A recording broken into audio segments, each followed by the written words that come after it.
Hey everyone, Mr. David here. I want to start by apologizing for not being in class today, but I want to let you know that we do have the lesson that we were going to do anyway. I'm just recording it ahead of time, and thanks for getting this up and all the rest. So we'll pretend like I'm here. So take your notes out so you're ready to go on this. And other than the interactive question answer part of this lecture, everything else will be basically about the same.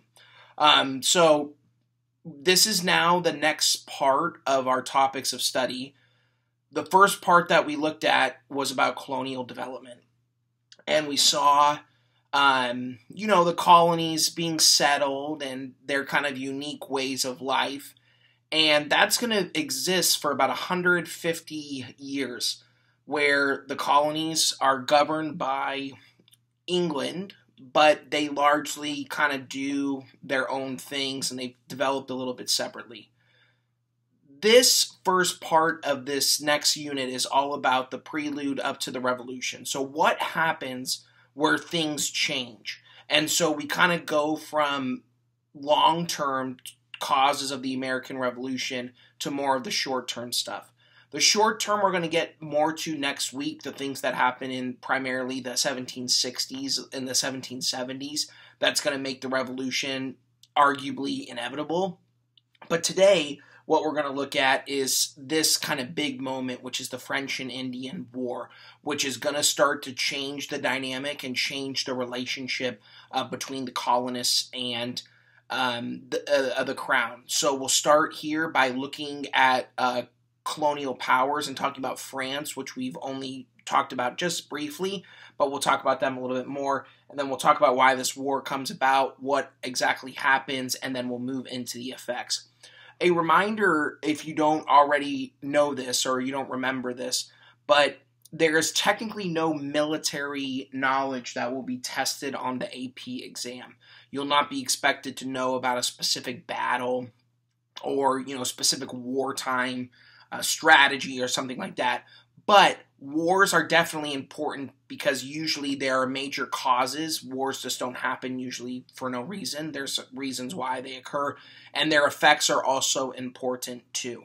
So when we get to the actual fighting, I'll just kind of go through some of the key moments. But really, we want to look at why this conflict happens, and then its effects are going to be monumental and the first big step that the colonists are going to take towards revolution. So we start this by talking about France. So France is always going to be Britain's kind of enemy, I guess, or rival, I should say, in Europe and also in the New World. So what exactly has happened with France in the New World? And you can see here that they have quite a little bit of area that they will inhabit. So how exactly does this look? Well, if we talk about France going to the 1500s when, exploration is going on with Spain and Portugal, there's a lot of internal conflicts. And these primarily have to do with religion, which isn't too different from what we've seen with Britain. And the two groups are the Catholics and then the Huguenots, who are the French Protestants in the region. And there's conflict between the two sides, and, there's questions on what religion is the official religion, all this kind of back and forth. The point being that similar to Britain, when they were dealing with their religious crisis internally, you're not going to be really exploring because you don't have time. You have to deal with all these other issues and problems here as well. Well, in 1598, the French government will sign the Edict of Nantes, and this allows for some religious toleration for the Huguenot group. And so the point being is that now all of a sudden France is going to kind of settle this internal conflict, and now they're going to look at building power. And France will become, after this point, probably the strongest and most powerful nation in Europe. Again, Britain would be number two, but France here is going to really exert quite a little bit of power in Europe. Part of this power and part of this rule is from a guy by the name of Louis XIV. and Louis the 14th is going to be this all-powerful king, and he is going to be our main person that's going to be interested in the overseas colonies. So the first major French colony will be in Quebec, founded and led by the expedition of Champlain, dubbed the father of New France. All right, and then what we're going to see here is as the French come in, there are natives in the area, so they have to decide, what is going to be their relationship. And originally, actually, they will join with some native tribes, and this will be in battle against the major Iroquois tribe, which was really dominant in this northern kind of New England region. So something kind of interesting that comes into play there. The rivalry with the Iroquois, but joining together with other native tribes. In response, the Iroquois will actually ally with the British here. And again, you can kind of see what's going to happen here, which is that it's going to be Britain versus France battling it out for dominance in the continent. So that's, we're already seeing the development of that from a very, very early point. The French New World, though, is very different from the British New World. One is that the government of New France did not employ rights like they did in the English colonies. So, things like freedom of speech, freedom of the press, religious toleration, extremely limited. So it was much, much more autocratic. The other thing, though, that's, I think, kind of the much bigger difference is that there is going to be very, very slow growth in the French New World. And by 1750, there were only about 60,000 people in New France. Again, if you recall from last class, by 1750, the British 13 colonies are getting into the millions area, so this is quite a significant difference here as well. To be honest, even though the French will be in the Canadian region here, and you can kind of see where they are against the lakes and this other type of stuff, their main priority is going to be the Caribbean colonies, and that has to do with the sugar and rum industries that will exist there. So that will be kind of a major area of focus. But always when you're thinking about the French, there's two things that we always kind of note, and there's something that AP loves to kind of ask questions about. One is the difference in growth, with the French colonies being much, much less. Again, we'll get to this in a little bit, but they're much more interested in beaver trading. And then the other thing is that they get along with the natives much better. But a lot of that has to do with the fact that they're a much smaller presence. So that conflict that the British colonists had with the natives will not necessarily be as big. All right, so let's talk about the development of New France. What exactly occurs there if there's not that many people? Well, what's going to be then the big thing is going to be the beaver trade. Furs. Europeans love to wear beaver pelt hats. This very popular fashion items. Seems kind of bizarre, but that was something big. And the area that the French are going to be in is going to be really, really good for that type of stuff. French trappers then will basically be scouring the continent to try to get furs and beavers. All right. And by the way, these guys were pretty, risky or adventurous, perilous, I suppose.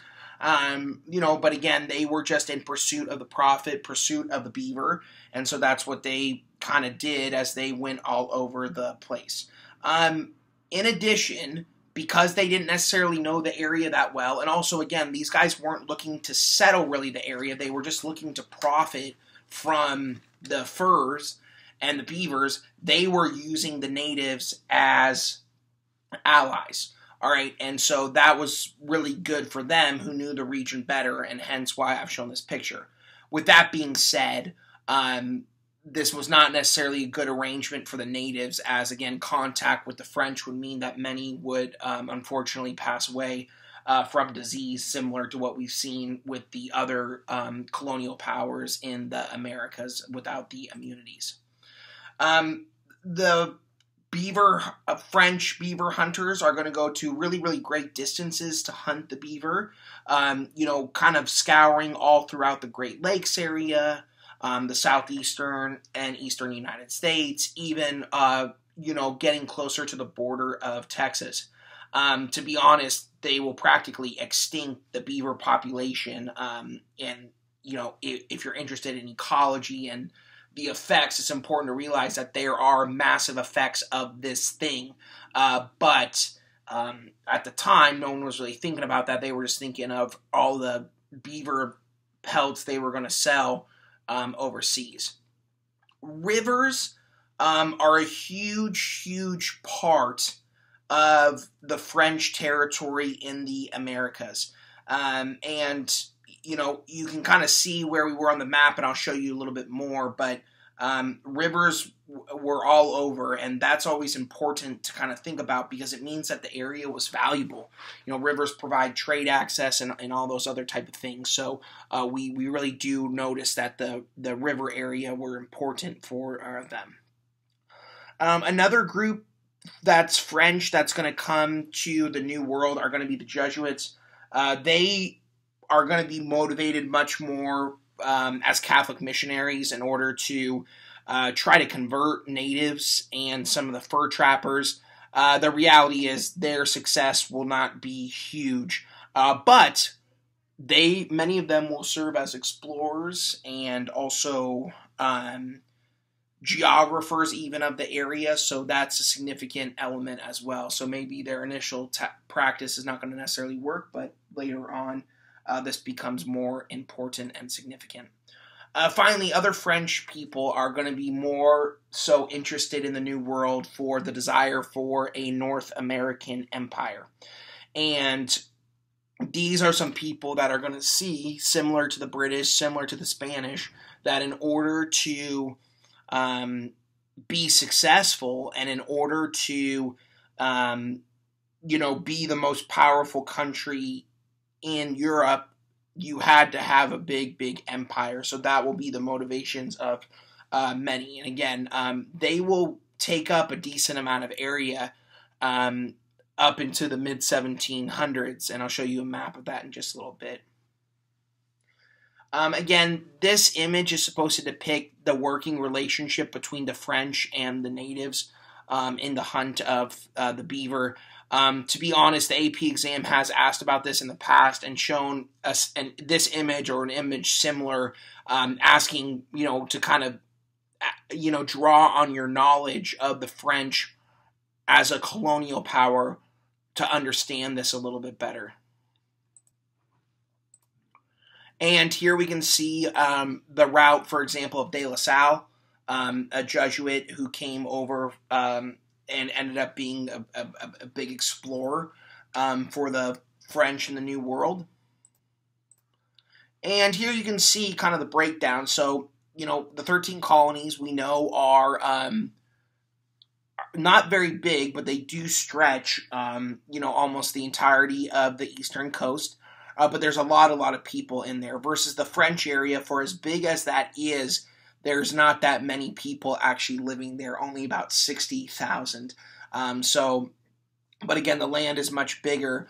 So if we're talking about the colonists, and remember in the 13 colonies, there's kind of an absence of land and things like that, or lacking, I suppose, this would be a big jump and step in the right direction. So the French and Indian War that breaks out in 1754 is not the first conflict that's going to occur. And to be honest, there are several conflicts that occur between the British and the French and some other European powers. And so these are mostly European wars, but it is important to kind of talk about this just a little bit because there are some effects that come into play that are important to kind of note here. So the first two conflicts are King William's War, lasting from 1689 to 1697, and then Queen Anne's War. This one is from 1702 to 1713. And basically, this is going to be Britain versus France, the natives, and Spain. But really, to be honest, it's going to be primarily Britain and France. The natives just providing a little bit of assistance, and then same thing with the Spanish. Queen Anne's War will end with the Peace of Utrecht in 1713.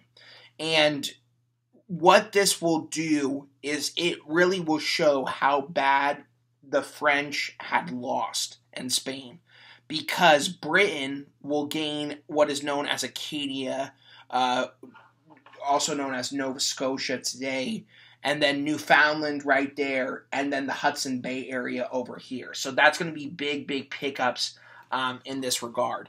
And so the reason why we want to show that, and I'm going to show you this on this, the second map I'm going to show, is that now New France is going to be surrounded by Britain. So that's obviously not a good situation.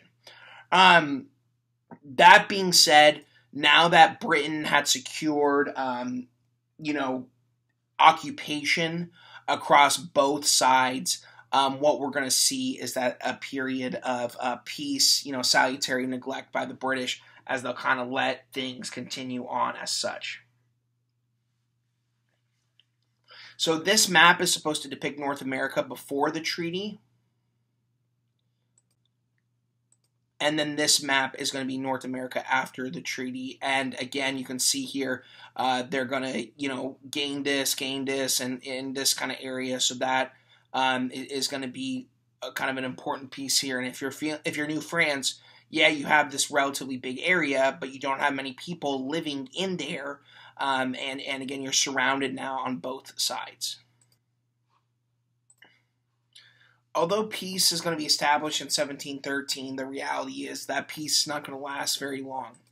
And what's going to happen here is in 1739, there's going to be an issue with the Spanish and British primarily, and this will have to do primarily over smuggling. As a result, a British captain is going to have his ear cut off by Spanish customs authorities. So they're going to so his ear gets cut off. This is going to cause this massive anger in Britain, and as a result, we have what's known as the War of Jenkins' Ear in 1739, literally because of an ear being chopped off.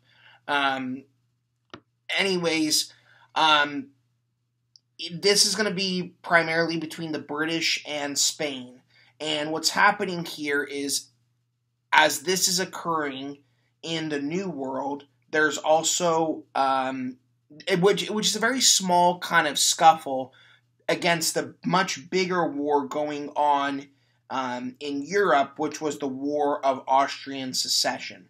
And so now we see kind of the old pairing, Spain allied with France in that one. And this is going to lend itself to a kind of something a little bit bigger than this ear war, which is King George's War in America. This time, the British will capture Louisbourg, which I'll show you in just a little bit. This is actually a picture of the British fleet capturing Louisbourg. And this is going to be a pretty strategic area, as it will be responsible for the approaches to the St. Lawrence River. Following this, we're going to see the Peace of 1748. And in the Peace of 1748, Louisbourg will actually be given back to France. Now, what's significant about this, you probably haven't even heard of this place. You're saying to yourself, what does all this stuff in Europe have to do with what's going on in the Americas? Well, here's the deal.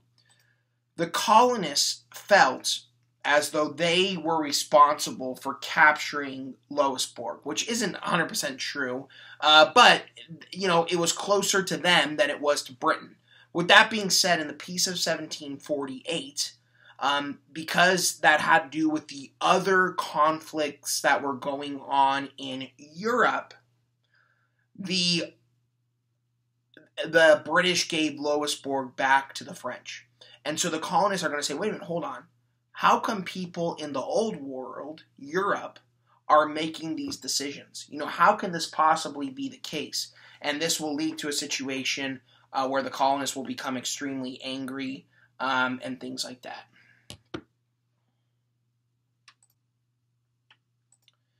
Here we see again this landing of forces in Louisburg. And then, just so you can kind of see it, this is where Louisburg is. So you can see here why it would have kind of strategic importance and why the British would be hesitant to give it back, especially after it had been captured. All right, so let's talk about some continued issues that come into play and that happen here.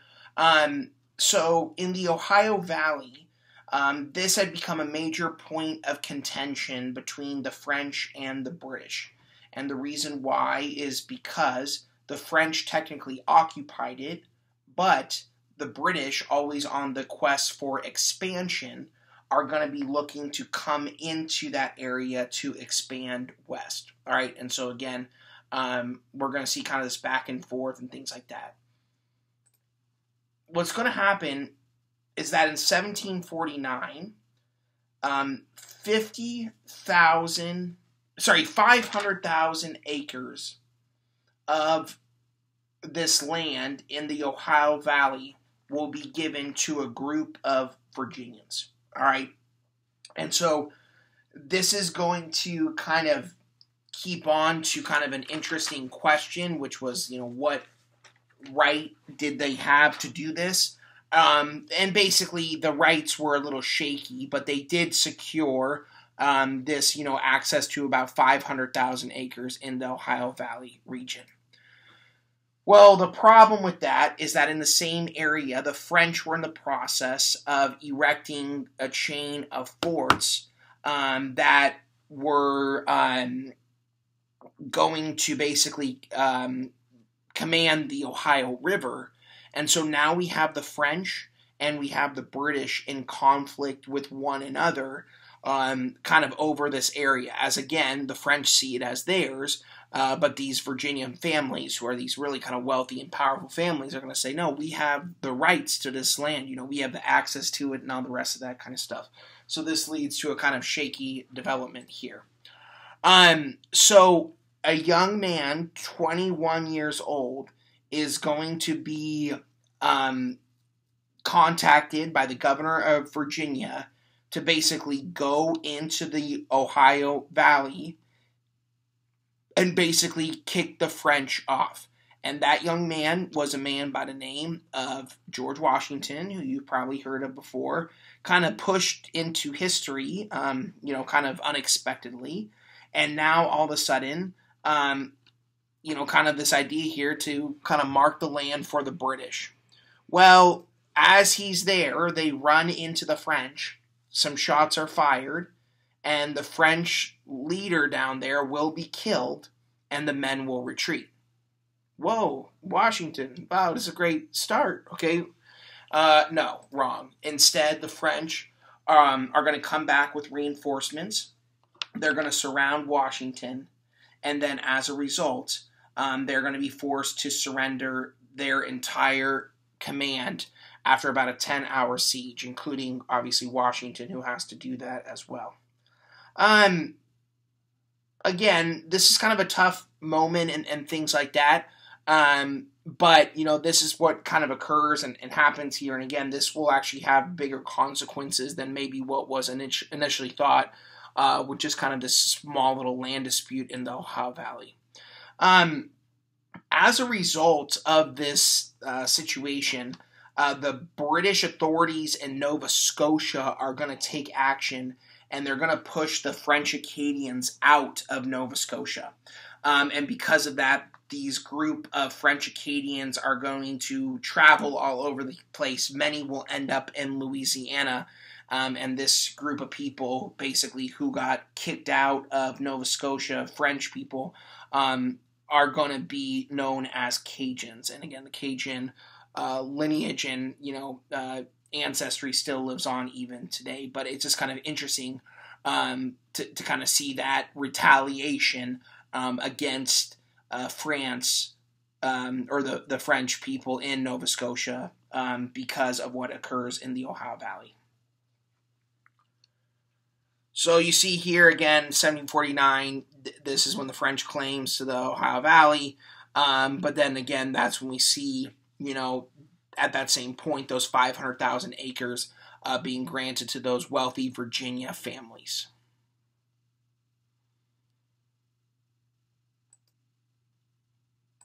And this, by the way, is just showing you the routes taken by these people living up in Nova Scotia, these French Acadians and all the places they go. And again, you can see here, a lot of them end up over in New Orleans and Louisiana, and, kind of develop this new identity as Cajuns there. But some end up in some other places.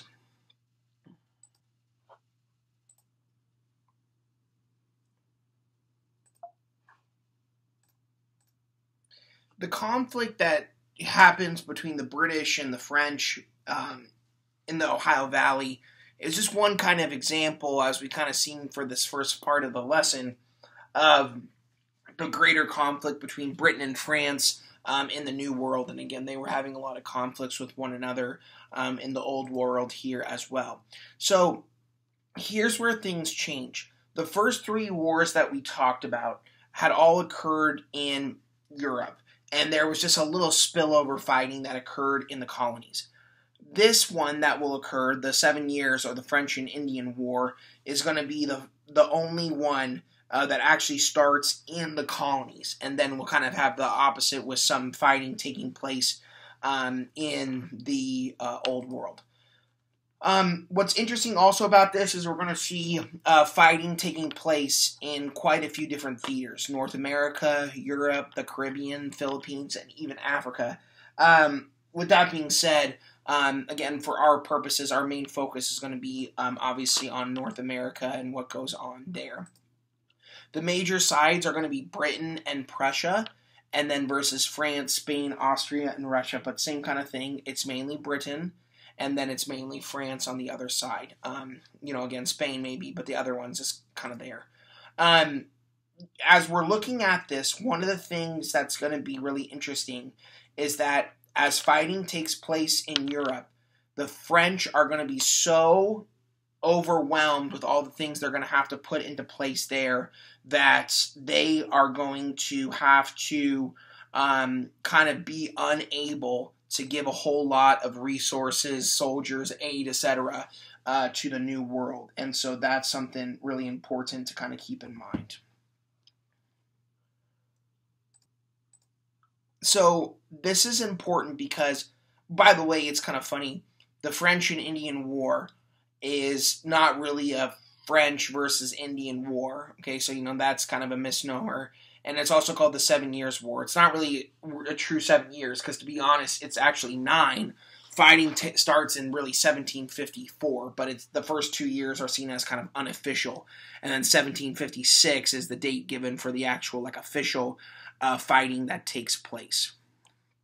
And that's why we have this map here that's going to show, okay, where were the French, where were the Spanish, where were the English, and that's going to be an important kind of thing to unravel here. And you can see here, once again, French, big area. All right, so let's talk about the colonists in the war. What is exactly is going on with them? Because obviously they must be an important part of this, or else we wouldn't be dedicating a whole lesson to these people. Okay, before this point, the colonists had very little colonial unity. Okay, we kind of know this.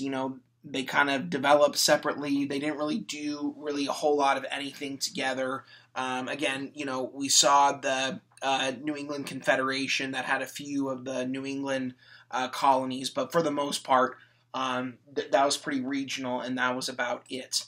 However, in 1754, the British government will get the Intercolonial Congress to Albany, and really this is going to be known as the Albany Congress, which is one of the kind of biggest movements of colonial unity that we've seen really up to this point. Actually, to be honest, it is the biggest one. There's none other that even match in comparison. 7 of the 13 colonies will show up. So again, not huge, but at the same time, that is well over 50%. And again, if they're going to be 7, they're going to be stretching a little bit bigger area than what we've seen before, just being regional and all the rest of that kind of stuff. There's a few things that will happen in this Congress that are really significant. One is that the British really wanted to get the Iroquois tribe to be loyal to the British throughout this thing. And that's actually one of the reasons why they did it in Albany, because it was right near the Iroquois area. And they are able to secure the Iroquois' loyalty. All right. Doesn't mean they're going to be like best of friends, but they're at least going to be loyal to them, so that's good. With that being said, though, their other bigger thing is that they need more colonial unity, and they need to come together more, especially as it comes to bolstering their defenses against France. And so because of that, there's going to be a cartoon that's established by none other than Benjamin Franklin, which is known as Join or Die. And I'm going to show it to you because it's going to be used more commonly during the Revolution itself. But this actually comes about during this Albany Congress in order to get more support and kind of more colonial togetherness, or at least that's the idea behind this. So again, this is kind of a big moment. Benjamin Franklin will put together a constitution that's supposed to govern the colonies, which basically sets up what is called home rule, which would mean that the colonies would still technically be under Britain, but they would have some say in what they got to do kind of for themselves. Much more say in all the rest of those things. With that being said, though, this Constitution is rejected by both sides. For the colonists, it didn't do enough for independence, and then for the British, it did too much. So that's kind of the difference that we see there. Again, though, this is a pretty significant moment coming together, the colonists, at this French and Indian War time, to try to come together and figure this whole thing out. And again, the fact that 7 of the 13 colonies show up is worthy of, kind of note. And here you see the cartoon. Again, you've seen it before, but it's the snake, join or die. And again, this idea here that, separated, they're not worth much, but together they can really do some big things. All right, so like I said at the very beginning, the AP exam will never really ask you about fighting specifically, but what they will want you to do is they will want you to, kind of identify some, obviously, causes and effects, but to understand kind of the trajectory of the war, it's important to kind of go over how the fighting looked. So, first off, the opening of the French and Indian War for the colonists is not very good. And a lot of that has to do with the guy in charge for the British, who's General Edward Braddock. And he's going to have a lot of problems with the colonists. In particular, his men that he brings over, they are accused of stealing supplies from the colonists. So that's obviously not really good. They also... this force has colonial militiamen, that are helping and assisting with this as well. And that's also somewhat problematic because these militiamen are undisciplined. And so as a result, the kind of British troops and General Braddock don't really give them much respect. And there's definitely some tension between the militiamen and the typical British troops. There always is going to be that, but especially here we see that a little bit more. So that kind of overall distrust and the British kind of looking at the militiamen as being untrained and all the rest of these things. So that's a big kind of deal and something important to look at as well. Another thing that's going to happen is... and what we're going to see here is that as the expedition starts to move, they're going to meet an enemy force and they are going to lose. And actually, Braddock will be killed and some other big losses. So again, like I said, the beginning part of this in about 1756 is not going very well for the two sides. The British, though, will decide to go on the war path here and decide to invade Canada. And so this is their big kind of move in 1756 to try to really secure a footing here and really just kind of stop this conflict altogether. As this is going on, and the decision to invade Canada in 1756 is kind of seen as the official start of the war. And this is what turns the fighting from the colonies to really a world conflict. So now, obviously things are on, and this is when we start to see fighting occurring in those other, kind of regions that I shared with you, just a little bit ago. The reality is that attack on Canada, just kind of like a strategic thing, it's too wide of an attack. And so as a result, what we're going to see is that it will unfortunately fail. And so instead they're going to have to kind of retreat and figure out what to do next. But again, at this initial point, things aren't looking very good for the British, for the colonists, etc.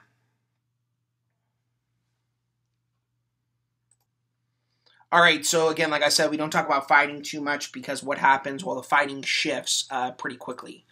It will end up, within about a year. So the reason why has a lot to do with a guy by the name of William Pitt, known as the Great Commoner. And he's going to come from Britain as well, but he's going to be much better at commanding the army. He's going to be much better at commanding strength, and again, much better at getting respect and discipline from the common people, including the colonial militiamen there.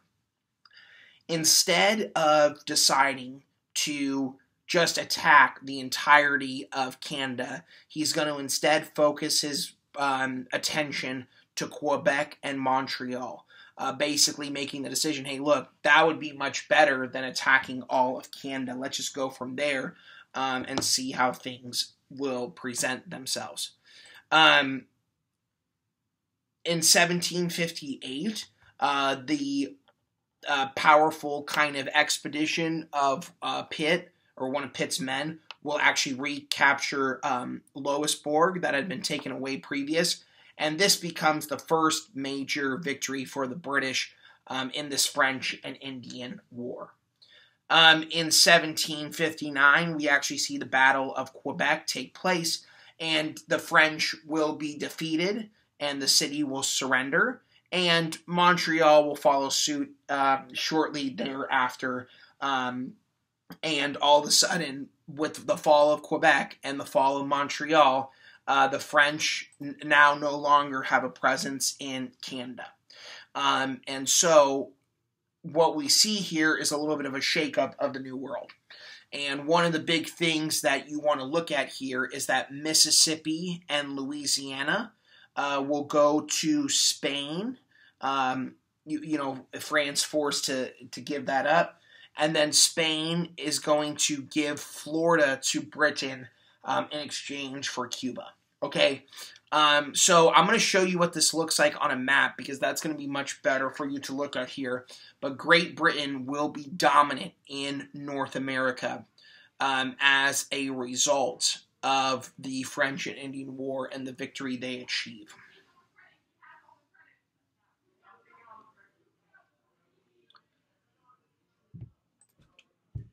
So this is the biggest thing that I want to kind of acknowledge and look at here, which is that I showed you this map a little bit ago before I got into the fighting, and you can see here, again, the 13 British colonies, very tight, but again, a lot of people in there. The French area, very massive, and then you see the Spanish area there as well. Look at the dramatic shift that comes into place here. You see the British in the yellow, okay, they've taken over all this area. Spain taking over the Louisiana area, and then you see here France really just down to Saint-Domingue, which is modern-day Haiti. That's the one kind of major place in the West Indies they're able to keep onto. But other than that, there's not really much left at all. So let's talk a little bit then more about the colonists. So what was their kind of role? And I've kind of referenced this a little bit, but let's get into a little bit more detail.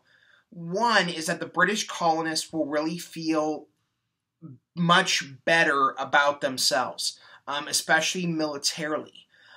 They felt that they had fought well. They also felt that they had gained some valuable experience.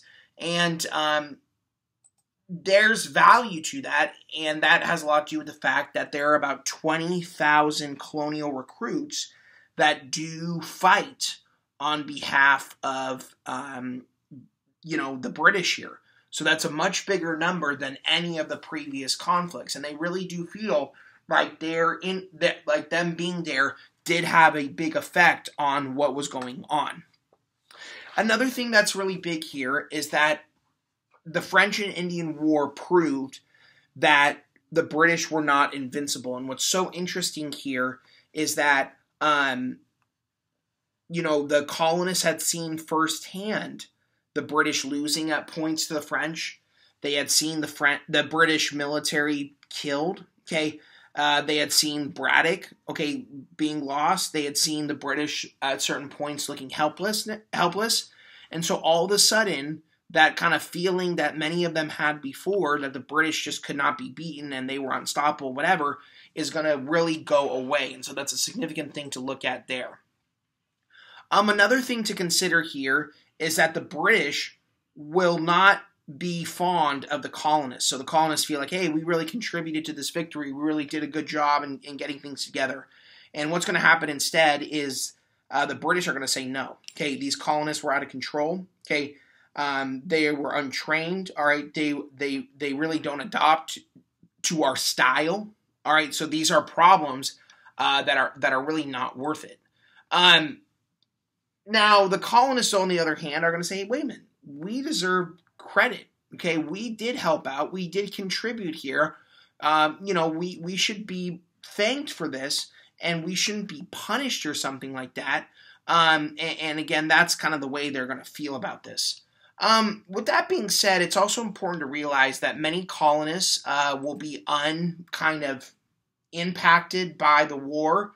Many will not contribute money or troops for the conflict because they didn't feel like it really concerned them. All right, so again, there's a lot of people that are going to stay out of this. And I kind of mention that because when we get to the American Revolution, there's a similar sentiment with many colonists who kind of feel like, hey, I don't think this has anything to do with me. I think I'm kind of out of this and I don't really care.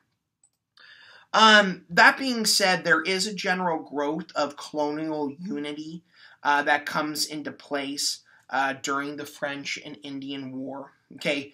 And that has a lot to do with the fact that, these people fought together, okay? They came together from different colonies, many of which had never seen each other come together before. And the other kind of part of this is that as they did, they saw that they had the same language and they shared common ideals among one another. So as they fought alongside the British, they could see for themselves that they, as colonists, had a unique identity and one that was different from the British that they were fighting with. All right, so what's kind of the aftermath of the war? And I just kind of introduced this a little bit so we can kind of see what's going to happen. And again, a lot of these effects are going to kind of linger on. One of them is that the French threat will officially be removed basically from the New World, okay? And that French Empire that had once been yearned for from the French people is now going to kind of go away and will be away for quite some time. There's going to be some movement to revive it, like with Napoleon, but that big kind of moment of North America, who's going to be the big victor? Is it going to be Britain? It's going to be France. It's clear it's not going to be France, and it's definitely going to be Britain. Another thing to think about here is that, the loss of the British Empire, and the reason why I put a question mark is the British Empire obviously is not lost directly after the French and Indian War. I've shown you the map. It's the exact opposite. Okay, it's much bigger than ever before. However, some people, number one, are going to think that maybe without the French being there, the colonists did not need to be so close to the British crown. Again, the French threat not there. But the other thing is that the French had hoped that maybe the loss of their empire would lead to the British loss of their empire. And again, we'll see that kind of develop a little bit later on, and actually the French will be correct. But again, that's going to take nearly 20 years for that to actually take place. The native threat will also be reduced. Same thing with the Spanish, as the Spanish are out of Florida. So that's big. That being said, the natives are not in a good situation, and they're obviously in a spot where, all of a sudden, they have to deal basically exclusively with the British. The French had been much kinder to them, at least with both the presence there, both the British and French there. The British and French did have to kind of coordinate at least a little bit with the natives, but now with basically just the British are able to kind of do whatever they want as it pertains to the natives. And so as a result, what we're going to see here is an attempt by a chief by the name of Pontiac in 1763 to lead the tribes in a really violent campaign to get the British out of the Ohio country. This is like the last-ditch effort, the last attempt effort to get anything together, and it's not really going to lead to much except the British deciding to respond extremely brutally, including, killing natives as directly through weapons, but they also distributed blankets to the natives that were infected with smallpox and other diseases, and so obviously the natives could not handle that. But talk about Pontiac and the natives realizing kind of the writing on the wall that their demise here is going to be inevitable, and as a result, the British are responding very brutally and letting them know your time is done. Again, though, this doesn't really solve the longer problem, which is how do you deal with the natives? And that question will continue to linger around for quite some period of time. So, again, I'm going to show you these maps because what I want you to think about is why is this important and what questions does this now get brought up? And this is what you're going to do as we finish up this lesson, to think about the maps and how this goes. So lastly, to kind of finish up, let's talk about some tensions with the crown. Remember, the 13 colonies were crowded. There was not much land that continued anymore. They had grown so strong that the colonists wanted to go further west. And now with them taking over this land from the French, the colonists are going to say, perfect. Okay, we're going to go west of the Appalachians. There's all this area to settle. This will be perfect. Well, the British are going to say, hold on. No. Because they're going to say, look, we got to figure out our relations with the natives, all right? We just can't have you going out there because we're fearful of what that might mean and how that's going to kind of look and all the rest of those type of things. And so the British are going to say they're going to put some troops along the frontier, okay? Which, by the way, they're going to force the colonists to pay for, okay? But their idea here is that these troops are going to basically create a buffer between the natives in the west and then the colonists over in the east. The proclamation of 1763 is really a slap in the face for the colonists.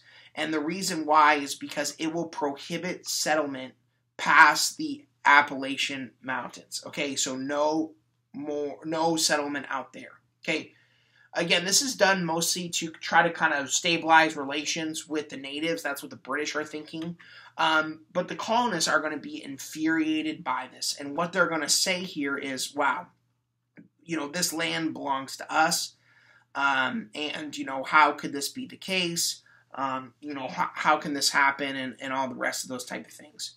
And so as a result of this, the colonists will make it clear that they need to expand, and they're going to want to fight back against the proclamation. Britain will respond pretty clearly. No, okay, this is here to stay. You're not going anywhere or anything like that. You're going to pay for the troops that we launch here, and you're also going to pay for the cost of war. So, kind of the long story short to this whole thing is that with the French gone, with Britain impounding this massive debt to pay for this war that they feel did not benefit them, but was something that they needed to do for the colonies themselves, that era of salutary neglect will be no longer for the British and the colonists.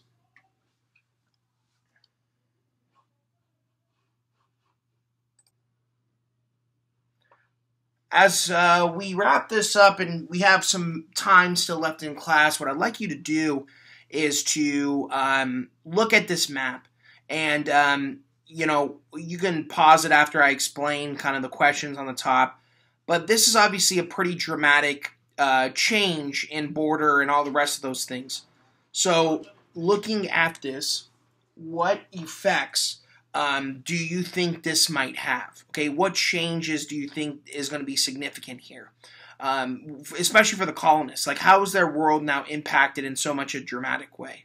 So I'll ask you to ask the person next to you, write down your thoughts first for a few minutes, and then when you're done to kind of compare to the person next to you, so you can hopefully have some stimulating conversation. I'll be back to school on Tuesday. Remember, you do have a Chapter 7 reading quiz on Tuesday, so make sure you read and take notes so you can use that. And then also your LEQ is due on Tuesday as well. Thanks so much. I really appreciate you guys being receptive and responsive to the lesson, and have a great one. Talk to you soon.